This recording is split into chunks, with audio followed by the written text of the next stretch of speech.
कुमार जो फिल्म में लीड कर रहे हैं। कंचन अवस्थी टाइटल रोल कर रही है और एल्विस चतुर्वेदी जो one of the key role play कर रहा है इस फिल्म में।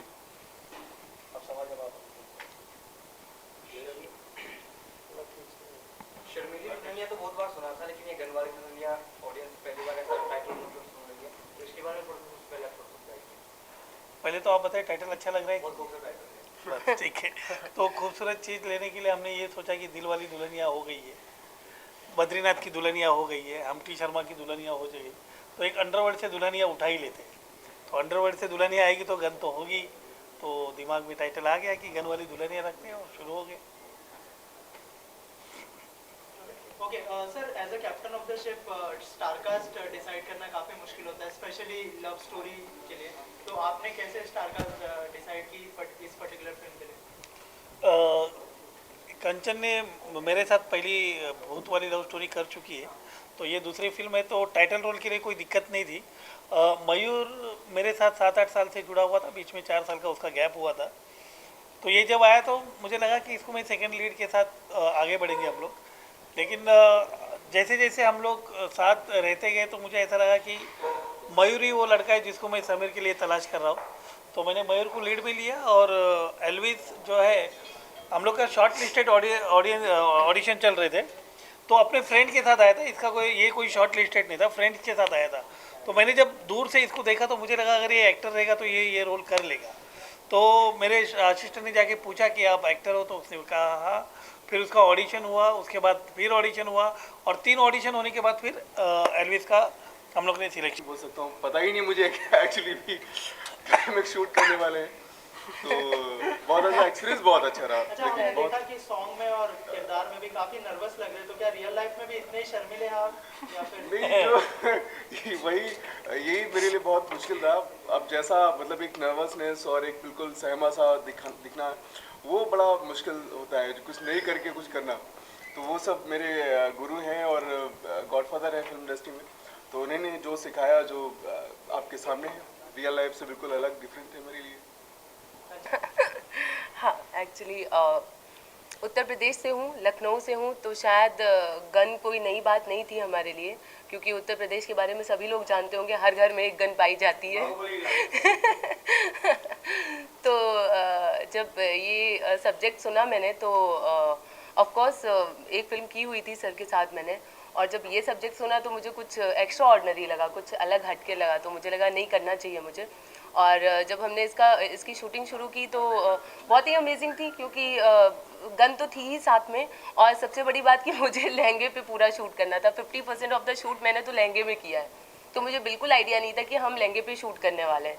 सो लहंगा भी था, ऑफ कोर्स दुल्हन थी, गन था, तो आई थिंक मेरे लिए थोड़ा डिफिकल्ट था, पर अच्छा लगा आफ्टर ऑल। या मतलब दुल्हन की पूरी जर्नी आपने मतलब इस फिल्म के द्वारा काट दी? हाँ हाँ हाँ, कह सकते हैं। 50% शूट तो मैंने मतलब दुल्हन के गेटअप में किया है, और हाथ में गन थी, तो एक अलग सा एक्सपीरियंस था, क्योंकि हाँ कभी शूट तो नहीं किया गन लेके मैंने, और बट अच्छा लगा मुझे, क्योंकि कुछ नया था, कुछ करने को था। जैसा कि मैं हर अपने इंटरव्यू में बोलती हूँ कि मुझे कुछ करने के लिए चाहिए, कुछ परफॉर्म करने के लिए चाहिए। जब कुछ मिलता है मुझे तो बहुत अच्छा लगता है। तो ऑफ कोर्स मेरी इस फिल्म में गन वाली दुल्हनिया में बहुत कुछ करने के लिए था, और मैंने बहुत कुछ किया है। सर आप बताइए किरदार के बारे में। रोशनी, अभी तो रोशनी बहुत हो चुकी है, 3 तारीख को डालेंगे रोशनी, लेकिन थोड़ा बहुत बताऊंगा। जैसे कि टेलर में आपने देखा है, टेलर में आप लोगों ने जो देखा है वो कि शादी के दिन एक लड़की का किडनैप हो जाता है। शादी की रात यहाँ दूल्हा मंडप में बैठा है और वहाँ पर किडनैप हो जाता है, और किडनैप होने के बाद घर वाले को एक फिरौती का फ़ोन भी आता है भैया जी करके कि 5 करोड़ रुपए चाहिए। साइमल्टेनियसली 10 मिनट के बाद लड़की की बहन घर में से एक खत लेके आती जिसमें लड़की ने खुद लिखा है कि मैं भाग के जा रही हूँ। तो पूरा माहौल कंफ्यूज में हो जाता है कि लड़की भागी है कि किडनैप हुई है। यही से जो जर्नी स्टार्ट होती है वो एंड तक आपको कंफ्यूज करके रखेगी, और प्यार भरा, मतलब मैं कहूँगा कि इस साल की सबसे रोमांटिक, ड्रामेटिकल और कंफ्यूज करने वाली सिनेमाटोग्राफिक वाली शादी है। और विजेंद्र काला जी का भी किरदार काफी अच्छा है, तो उनको कास्ट करने का डिसीजन किसका था, और कैसा एक्सपीरियंस रहा उनके साथ काम करके? विजेंद्र काला जी के परफॉर्मेंस से मैं शुरू से बहुत प्रभावित हूँ, और जब ये रोल लिख रहा था तभी मेरे दिमाग में एज ए राइटर होने के साथ वजह से मैं लिखते हुए ये क्लियर था कि मैं इसमें विजेंद्र जी को लूँगा, और विजेंद्र जी को कहानी सुनाई, उनको बहुत पसंद आई, सब्जेक्ट उन्होंने सुना, डायलॉग सुने, और उन्होंने जिस तरह से उसको प्ले किया है अनबिलीवेबल। मतलब मुझे लगता है विजेंद्र जी के करियर में इतना इम्पोर्टेंट रोल फिल्म में उन्होंने कभी नहीं किया, जो एक लड़की के बाप, और किरदार एकदम बहुत ज़रूरी किरदार है फिल्म का। शांतनु जी कुछ अपने बारे में बताइए, इसके पहले आपने कौन कौन सी फिल्में बनाई थी? माझी शाला और यारी दोस्ती मराठी की फिल्में 2 की थी, और उसके बाद भूत वाली लव स्टोरी, और ये मेरी चौथी फिल्म है। आप फिल्म का टाइटल में गन वाली दुल्हनिया लिखे हैं, लेकिन कई बार ऐसा पढ़ने में कंफ्यूजन हो रहा है कि खून वाली दुल्हनिया लग रहा है। गन गन गन की स्पेलिंग GUN गन ही होती है ना। वो इंग्लिश का प्रॉब्लम है, मेरा नहीं सर। हिंदी में तो मैंने गन ही लिखा है। अपनी प्रोडक्शन टीम के बारे में बताइए, आपकी पहली प्रोडक्शन है हिंदी में या इसके पहले भी आप लोग बना चुके हैं, और क्या कौन कौन है आपके साथ में? नहीं, ये जो 4 फिल्में जो मैंने की है मेरे बैनर पे ही की है। हम किसी का सपोर्ट नहीं लेते कभी भी मेकिंग के वक्त। रिलीज़ में भले कोई पार्टनर आ जाए, लेकिन इसमें रिलीज़ में भी हमारे साथ कोई नहीं है। बुद्धा एंटरटेनमेंट्स और KS मीडिया हमारा एक सिस्टर कंसल्ट कंपनी है, जो हम लोग साथ में ही कर रही है। एक आखिरी बहुत कठिन सवाल है कि आज के ज़माने में लोग मल्टी स्टार फिल्मों में जाते हैं, हाँ लोग एक्सपेरिमेंट भी करते हैं, और आप जैसा बता रहे हैं कि विदाउट एनी हेल्प आप खुद फिल्म बनाते हो, खुद रिलीज करते हैं, तो आपने इतना बड़ा रिस्क उठाया, क्या सोच कर रिस्क उठाया कि आप इसमें सक्सेस होंगे या आपको तकलीफें आएंगी रास्ते में, या कि आपको स्टोरी पे सब्जेक्ट पे बहुत ज़्यादा विश्वास था? नहीं, मैंने अभी थोड़ा सा पीछे जाऊंगा और समय भी लूँगा। मैंने मेरा career as a studio lightman शुरू किया था फिल्मिस्तान से, और ये बात है कम से कम 25 से 28 साल पहले की। तो वहाँ से यहाँ तक की जर्नी आप भी सोच सकते हो, पत्रकार हो, फिल्म इंडस्ट्री भी ऐसी ग्रोथ हुई है। तो वो सारा चीज़ें मैंने देखी हुई है कि non star cast, star cast, जो लोग पहले 10 लाख में काम करते हैं 10 करोड़ की डिमांड कर रहे हैं, 40 लाख में बनने वाली फिल्म आज 40 करोड़ तक जा रही है। तो वो जोनर देख चुका हूँ, और जब क्योंकि मैंने अपने आप को अभी तक एज ए डायरेक्टर स्टैब्लिश नहीं किया है, तो मैं अगर किसी बड़े आर्टिस्ट के पास अप्रोच होता हूँ तो पता नहीं 6 साल 7 साल का टाइम लेकर वो फिल्म मेरे साथ करेगा कि नहीं। उसके लिए मैं नया हूँ, मेरे लिए ये नहीं है, तो किसी को ना किसी पे भरोसा करना पड़ेगा। तो मैं बेटर करता हूँ कि मैं नए पर भरोसा करूँ। मेरे पे कोई नहीं कर रहा है, लेकिन मैं नए पर भरोसा करूँ ताकि प्रोजेक्ट बने।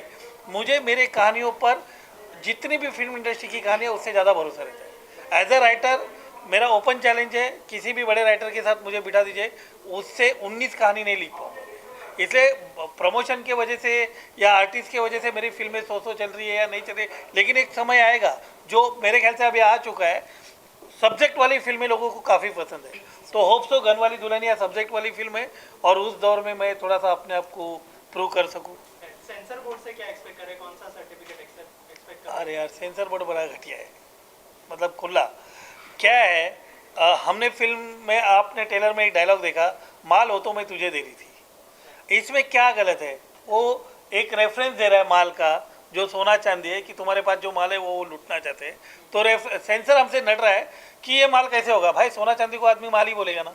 और वो उसको काउंटर कर रही है कि भाई माल वो तो मैं तुझे दे रही थी। नहीं, उनको ऑब्जेक्शन है, लड़की क्यों माल बोलेगी, जबकि लुका छुपी में, ये छाप देना, ज़रूर छाप देना, लुका छुपी में पंकज त्रिपाठी जैसे बड़े आर्टिस्ट दरवाजे पे खड़े रह गए, उस आर्टिस्ट को खुला बोल रहे मुझे भी चाहिए, हमें भी चाहिए। क्या चाहिए? तो जो उसको दे रहे हो वो हमें भी चाहिए। ये कैसे पास होता है? क्योंकि वो बड़े आर्टिस्ट है, इसलिए ये कैसे पास हुआ? सेंसर बोर्ड इसका जवाब देना चाहिए। हम छोटे मेकर्स कब तक ये सब झेलेंगे?